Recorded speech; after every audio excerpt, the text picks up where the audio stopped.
আবারও স্বাগত ২১ বিজনেসে। দর্শক, এখন রয়েছে স্বর্ণের বাজার পরিস্থিতি ও দেশের জুয়েলারি শিল্প খাত নিয়ে বিশেষ আলোচনা। আর এই আলোচনার জন্য আমাদের স্টুডিওতে রয়েছেন Bangladesh jewellery manufacturer and exporter অ্যাসোসিয়েশনের প্রেসিডেন্ট ও বাংলাদেশ জুয়েলারি সমিতি মুখপাত্র আনোয়ার হোসেন। দর্শক, ২১ বিজনেসের এই অংশটি আলোক হেলথ কেয়ার অ্যান্ড হাসপাতালের সৌজন্যে powered by national agri care group. আপনাকে স্বাগত জানাচ্ছি ২১ বিজনেসে। দর্শকদেরও ধন্যবাদ। যে একদম যেই সংবাদটা দিয়ে আজকে বা গত ২৪ ঘন্টার মধ্যে মানুষ স্বর্ণের দিকে তাকিয়েছে, দেশে স্বর্ণের দাম আবারও বেড়েছে এবং এই বছর ৮৮ বা ৮৯ বার দাম বাড়লো স্বর্ণের। তো এর কারণটা যদি একটু আমাদেরকে বুঝিয়ে বলতেন, যারা সাধারণ কনজিউমার তারা বুঝতে পারতেন। ধন্যবাদ। এগুলি নিয়ে সারা বিশ্বব্যাপী বিভিন্নভাবে অ্যানালাইসিস হচ্ছে। মূল কথা হলো যে আমেরিকার ইকোনমি সারা পৃথিবীর টোটাল ইকোনমির প্রায় 25%। এই আমেরিকার উপরে অনেক কিছু নির্ভর করে। তাদের একক আধিপত্য ছিল সারা পৃথিবীতে, এখন অর্থনীতির সেখানে আধিপত্য আছে। কিন্তু কিছু কিছু ক্ষেত্রে তারা ওই ট্রাম্প সাহেব আসার পরে প্রেসিডেন্ট, ওনার কিছু সিদ্ধান্ত এমন কিছু অবস্থা সৃষ্টি হয়েছে, যেমন আমেরিকার বাজারে ব্যাংকের সুদহার যেটাকে বলা হয় ইন্টারেস্টের, এটা সামনের জানুয়ারি থেকে কমার সম্ভাবনা এরকম সবাই ভাবতেছেন। তো যেহেতু বড় ইকোনমির ওই তাদের ক্যাপিটাল যে মার্কেট হইতে আরম্ভ করে ব্যাংকের অন্যান্য কিছুতে যারা বিনিয়োগ করেছেন, সেই সমস্ত জায়গায় তখন তারা এইগুলির উপরে ডিপেন্ড করতো তাদের নিজেদের চলার জন্য, তাদের আর্নিংয়ের জন্য। তো সেইখান থেকে অনেকে তুলে গোল্ডকে একটা নিরাপদ সম্পদ হিসাবে ভাবেন, যার জন্য গোল্ড রিজার্ভের দিকে ঝুঁকতেছে ধনী দেশগুলি, স্পেশালি মিডল ইস্টে যারা ধনী ধনী মানুষ আছে তাদের আইডল মানি ওই রকম গোল্ড কিনে রাখতেছে। সবচেয়ে বড় ব্যাপার হলো যে চায়নার ইকোনমিও হোল ওয়ার্ল্ডের প্রায় 16%। এরা আমেরিকার সাথে যে ব্রিক্স তৈরি হয়েছে, একটা গ্রুপ তৈরি, সেইখানে সেই গ্রুপের ভিতরে China, India, Russia, Brazil, Iran, বেশ কয়েকটা দেশ এইগুলি আছে। তারা কোনো না কোনোভাবেই চাচ্ছে যে এই ডলারের আধিপত্য যাতে কমে যায় সারা পৃথিবীব্যাপী। সেই ডলার যেইভাবে তারা নিয়ন্ত্রণ করতেছে ইকোনমিকে, তারা এইরকমভাবে পলিসি চাচ্ছে, যার জন্য ডলার ছেড়ে দিয়ে বড় বড় রিজার্ভের যারা, তারা গোল্ডকে রিজার্ভ করতেছে। মূল এই রকমই একটা ধারণা করা হচ্ছে। যারা বড় বড় ইকোনমিস্ট আছে পৃথিবী, এই ব্যাপারে নিয়ে গবেষণা করেন, তারপরে অন্যান্য ব্যাংকগুলি, গোল্ড ব্যাংকগুলি আছে, তারাও যেভাবে বলেন, এইরকমভাবেই মোট কথা আমাদের ধারণা তারাই দিচ্ছেন এবং আমরা সেইভাবে ধারণা করতেছি। আপনার বৈশ্বিক প্রতিষ্ঠানগুলো যারা আসলে বাজার তদারকি করেন বা বাজার নিয়ে গবেষণা করেন, তারা বলছেন যে $৫,০০০ বেশি ছাড়িয়ে যেতে পারে ২৬-এর। এই যে বলা হচ্ছে যে আরও দাম বাড়তে পারে, এই আরও দাম বাড়ার কি কোনো সীমা রয়েছে? অনেকে তো এখন ইনভেস্ট হিসেবে কিনছেন, পরে কি তারা কোনো কারণে ধরা খেতে পারেন বা ডিভ্যালু হওয়ার কোনো চান্স দেখেন? এটা তো আগাম কেউ কিচ্ছু বলতে পারবে না। এটা তাৎক্ষণিকভাবে ডিসিশন হয় এবং কিছু আছে প্রক্রিয়া, তাদের কিভাবে তাদের স্বার্থ রক্ষা করবে এইগুলির ব্যাপারে থাকে। আমরাও যেমন জানি না, ওয়ার্ল্ড গোল্ড কাউন্সিলও সেগুলি জানে না। এখন ডিমান্ডটা কি? এক সময় ছিল গোল্ডের 1 আউন্স গোল্ডের দাম ছিল $225 থেকে $230। সেইগুলি ওই যে মিডল ইস্ট ক্রাইসিস যখন 2003-এ হইল, সেই সময় থেকে দাম বাড়া শুরু হলো। আমরা নিজেরাই গোল্ড জুয়েলারি দোকানে বিক্রি করছি 6,000 টাকা ভরি বা তারও কম, 5,000 6,000 ভিতরে এরকম ছিল।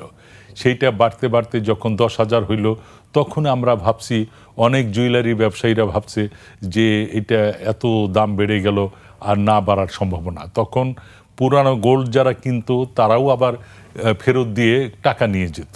কিন্তু সেটা বাড়তে বাড়তে এমন একটা অবস্থায় চলে গেল, 40-45 বা 40 থেকে 50-এর ভিতরে যখন হলো, তখন বেশ কিছুদিন স্থির ছিল এই 40-50-এর ভিতরে। কিন্তু গত 1 বছরে এটা অস্বাভাবিকভাবে বেড়ে গেছে। আপনার $1,600 বেশ কিছুদিন ছিল 1 আউন্স, সেইখান থেকে অনেকে যারা বিশেষজ্ঞ জুয়েলারি ব্যবসায়ীদের মধ্যে আমরা ভেবেছি হয়তো ম্যাক্সিমাম 2200 টাকা তো 2300 টাকার মধ্যে আসতে পারে, এখন সেটারে ডাবল হয়ে গেছে।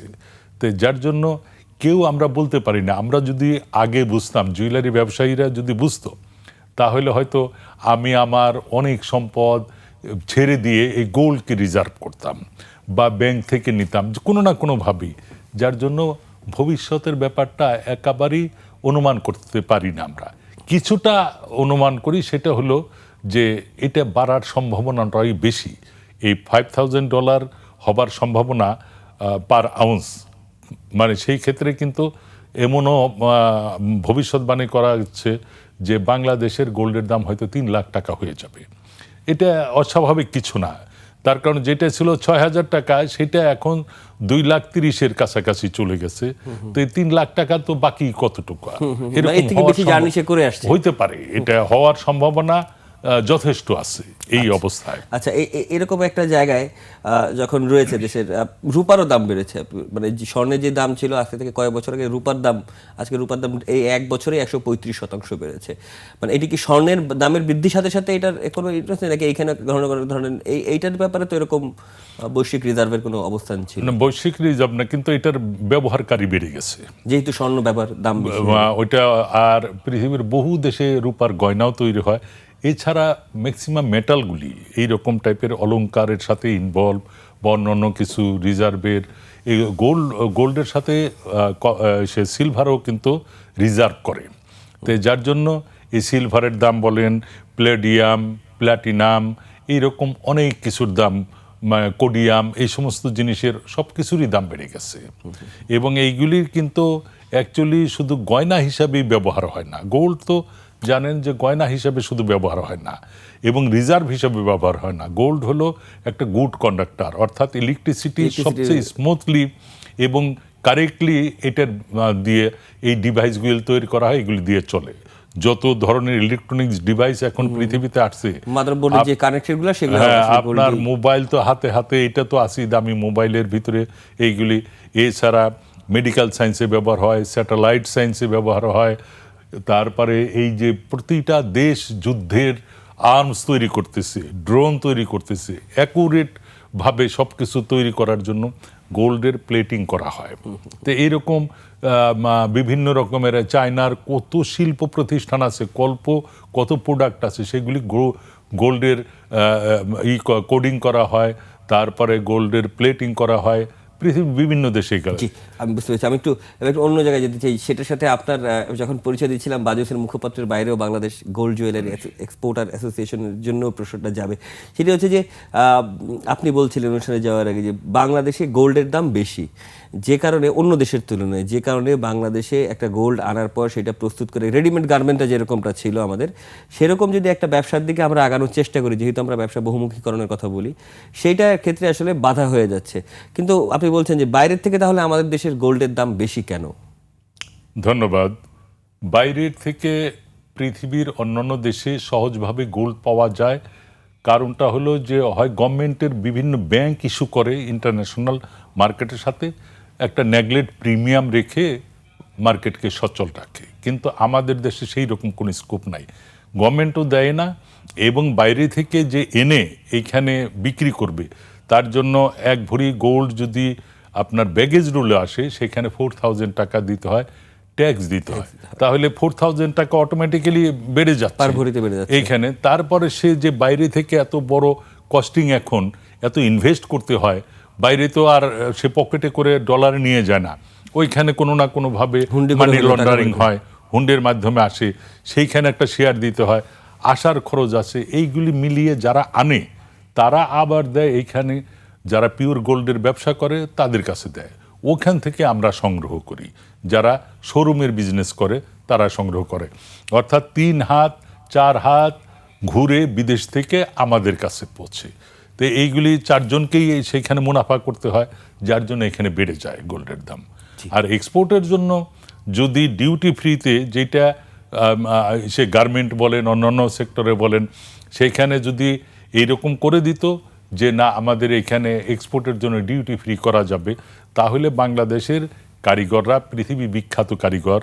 ওয়ার্ল্ড গোল্ড কাউন্সিলের স্ট্যাটিস্টিক্সে দেখা যায় সারা পৃথিবীতে যত হাতে কাজ করে এই স্বর্ণশিল্পী বা কারিগর যেটাকে বলি তারা আছে, তার 80% হলো বাঙালি।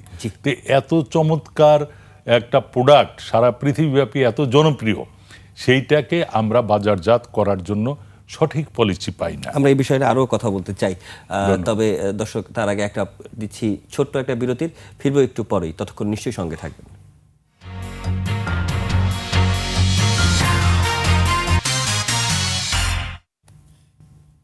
দর্শক স্বাগত জানাচ্ছি, আমি সাদাত হাবিব তথ্যচিত্রে রয়েছি। বিরতির আগে স্বর্ণের বাজার পরিস্থিতি ও দেশের জুয়েলারি শিল্প খাত নিয়ে কথা বলছিলাম Bangladesh jewellery manufacturer and exporter অ্যাসোসিয়েশনের প্রেসিডেন্ট ও বাংলাদেশ জুয়েলার্স সমিতির মুখপাত্র আনোয়ার হোসেনের সঙ্গে। দর্শক, একুশে বিজনেসের এই অংশটি আপনারা দেখছেন আলোক হেলথ কেয়ার অ্যান্ড হাসপাতাল সৌজন্যে, powered by national agri care group. আবারও ফিরছি আলোচনায়। আনোয়ার হোসেন, আপনার কাছে যেতে চাই। আপনি বলছিলেন যে গোল্ড আসলে আমদানি করার যে অবস্থা, কিন্তু যদি আমরা মিরাটের কথা, যেমন ট্রাম্প ট্যারিফে মিরাট খুব ভয়ঙ্করভাবে ভারত ক্ষতিগ্রস্ত হয়েছিল এবং সেই সময় আমাদের হাতে একটা সুযোগ ছিল। ওই সময় যদি আমরা একটা ব্যাকলাইন ক্রিয়েট করতে পারতাম তাহলে হয়তো এই সময় আমরা একটা বড় ব্যবসা ধরতে পারতাম। কিন্তু আমাদের দেশে আসলে গোল্ড আসে কিভাবে? মানে আমদানি তো আমরা সেভাবে দেখতে পাই না, আমাদের দেশে রিফাইনারি নাই, তাহলে এই গোল্ডটা আসে কিভাবে? আর যদি অবৈধভাবেই এসে থাকে তাহলে এই অবৈধভাবে আসা স্বর্ণের উপর বেস করে কি ব্যবসা এরকম মানে এক্সপোর্টে যাওয়া সম্ভব আদৌ? না, ধন্যবাদ। আপনার অবৈধভাবে তো কোনো এক্সপোর্ট হবে না। এক্সপোর্টের অনেকগুলি পদ্ধতি আছে। সরি, সেটা হলো মানে আমি বলছি আমদানিটা যদি অবৈধ হয়। এখন আমদানি তো অবৈধ না, বৈধ আছে আমদানি। সেই বৈধটাও এরকম ডিলারশিপের পদ্ধতি ছিল, গত গভর্নমেন্টের সময় এটা করেছিলেন। 18টা কোম্পানিকে ডিলারশিপ দিয়েছিলেন, তার ভিতরে বেশিরভাগই হলো জুয়েলারির সাথে ইনভলভ না, পলিটিক্যালি ছিল, অল্প একটা ছিল জুয়েলারির সাথে, আর একটা ব্যাংকে দিয়েছিলেন এই রকম আমদানি করার জন্য। কিন্তু যখন আমদানি করলো 2-4টি কোম্পানি, আমদানি করার পরে এখানে দেখলো যে আমাদের লোকাল মার্কেটে যেই দামটা আছে পিওর গোল্ডের, তার থেকে ট্যাক্স, আইটি হইতে আরম্ভ করে বিভিন্ন কিছু দিয়ে ওইগুলির দাম বেশি পড়ে যায়। তো ওই যে পুরনো কথাই যে বেশি দামে কিনে কম দামে বিক্রি করা কোনো বিজনেস না। তো যার জন্য এরা সবাই নিরুৎসাহিত হয়ে গেলেন, এরা আর আমদানি করলেন না। তো এইগুলির জন্য আমরা বারে বলেছি যে সময় উপযোগী, দেশ উপযোগী একটা পলিসি করা উচিত, শুধু আমাদের ডোমেস্টিক মার্কেটের জন্য এবং এক্সপোর্টের জন্য। সেইগুলি নিয়ে এই আমলাতান্ত্রিক জটিলতা এবং পলিটিক্যালি মানে ডিসিশন, এই দুইটার সাথে কখনোই সমন্বয় করা যায় নাই। আমাদের দেশে আপনি জানেন যে দুর্নীতিগ্রস্ত সব সেক্টর হয়ে গেছে। এইটা গোল্ডের এই সেক্টরটার প্রতি তাদের বেশি রকম মানে ছিল, নেগলেন্সি ছিল। আমাদের এখানে 2টা উৎস আছে, মেনলি 2টা উৎস। একটা উৎস হলো আমাদের রিসাইক্লিং, যে পুরনো গোল্ড আছে সেইগুলি চেঞ্জ হয়, সেইগুলি আবার নতুন করে রিফাইন করা হয়, তারপরে আবার নতুন করে গয়না তৈরি করি। আর একটা হলো ব্যাগেজ রুল। এই ব্যাগেজ রুলে সেটাও আবার এবার কমিয়ে দিয়েছে, 100 গ্রাম আনা যাবে, একজন প্যাসেঞ্জার বছরে একবারই আনতে পারবে। আগে যতবার যাইতো আসতো ততবার আনতে পারতো। এবং ওই ব্যাগেজ রুলে বললাম 4000 টাকা পার ভরিতে। এখন আর একটা পথ, এইগুলির জন্য পথ কিন্তু উন্মুক্ত হয়ে কোনো জিনিস থেমে থাকে না, যার জন্য বিভিন্ন পথে স্মাগলিং হয়ে যেটাকে বলা হয় সেইগুলি আসতেছে। তো এই স্মাগলিং নিয়ন্ত্রণ করার জন্য তো জুয়েলারি ব্যবসায়ীরা এটা কোনো তার দায়িত্ব নাই। এটা যারা মনিটরিং করে, এয়ারপোর্ট হইতে আরম্ভ করে সব জায়গায় বর্ডার সব জায়গাতেই তারা কিভাবে করবেন সেটা তাদের ব্যাপার থাকে। কিন্তু আপনার যখন ডিমান্ড থাকবে তখন তো সেটা আপনাকে ফিল করার জন্য কোনো না কোনোভাবে লিকেজ হবে। আর একটা হলো যে এইটার জন্য গোল্ডের দাম বেড়ে যাবার জন্য অনেক ক্ষেত্রে এই যে যারা বায়ার বা যারা ইউজার তারা বিদেশ থেকেও কেনার একটা আগ্রহ তৈরি হয়। আমাদের পার্শ্ববর্তী দেশে এইগুলি, ওইখানে ভ্যাট কম, আমাদের এখানে যেমন 5% ভ্যাট। এটা একটা গোল্ড, 1 ভরি গোল্ড কিনলে সেখানে 2,30,000 মানে 5% দিলে তাহলে দেখেন যে কত 10-12 হাজার টাকা শুধু আপনার ওই যে ভ্যাট দিতে হয়। এই 12,000 টাকা ভ্যাটের অন্য পার্শ্ববর্তী দেশে যদি চলে যায় সেখানে এই ভ্যাটটা নেগলেক্ট পার্সেন্ট কম। তো এইগুলিকে জেনে শুনে আমরা এত বুঝাই এই যারা এইগুলিকে নিয়ন্ত্রণ করেন যে অথরিটি, তারা বুঝতে চান না। না বুঝাটা কিন্তু অপরাধ না, না বুঝতে চাওয়াটা অপরাধ। তারা বুঝতেই চান না। এত তাদের থেকেও কিন্তু আমরা দীর্ঘদিনের অভিজ্ঞতা, আমাদের এখানে অনেক ভালো ভালো ব্রিলিয়ান্ট লোক আছে, শিক্ষিত লোক আছে, তারা যখন তারা রিটায়ার্ড করে তখন দেখা যায় ব্যবসায়ীদের বড় বড় ইন্ডাস্ট্রি বিভিন্ন জায়গাতে তারা চাকরির জন্য ঘুরে, কিন্তু তারা অ্যাক্টিভ অবস্থায় সরকারি চাকরিজীবী থাকা অবস্থায় তারা এগুলি শুনেন না, করতে চান না। এই যে কোথায় থেকে যে এর উৎপত্তি আর কোথায় যে শেষ হবে, এইগুলি নিয়ে আমরা সহসা কোনো রকম কোনো কিছু দেখতেছি না। যদি এরকম হয়, আমাদের এইখানে আন্তর্জাতিক সেই গোল্ড হইতে আরম্ভ করে সব কিছু পণ্যের সাথে একটা সমন্বয় করে ভালো একটা পদ্ধতি এখানে নির্ধারণ করতে পারে, তাহলে এই দেশের ব্যবসা বাণিজ্যের প্রসার ঘটবে, এমপ্লয়ের তৈরি হবে, এক্সপোর্ট বাড়বে।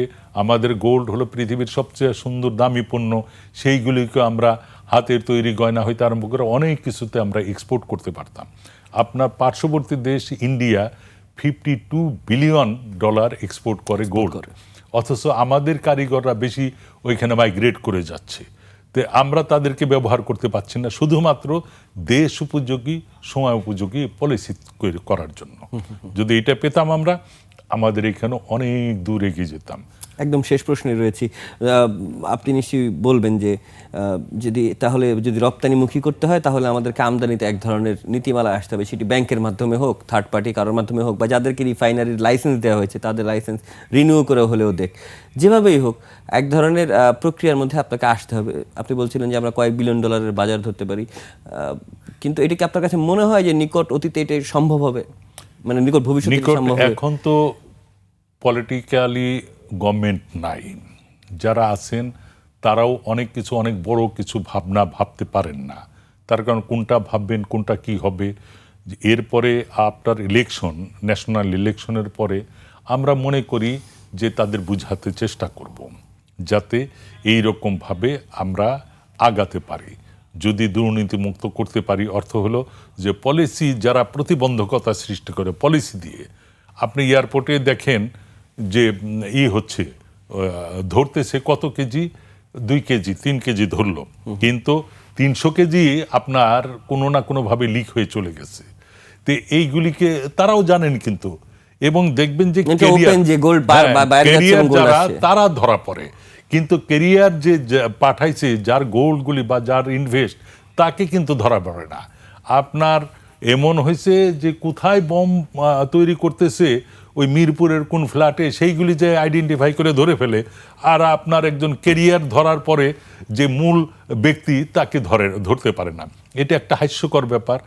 আমরা চাই, জুয়েলারি ব্যবসায়ীরা চাই সুষ্ঠুভাবে, সঠিকভাবে এবং মর্যাদাপূর্ণভাবে বিজনেস করার জন্য।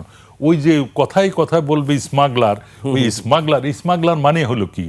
স্মাগলার মানে হলো যে আপনি ট্যাক্স ছাড়া নিয়ে আসছেন, সে বাইরে থেকে চুরি করে বা টাকা ছাড়া আনে নাই, এখানে ট্যাক্স ছাড়া। কিন্তু আপনারা কি করতেছেন? আপনারা তো সেটা ট্যাক্সটা নিচ্ছেন না, বা ট্যাক্সটা আপনারা ওইভাবে সহনীয় পর্যায়ে করে দেন, তাহলে তো আর এইগুলির জন্য দরকার হবে না।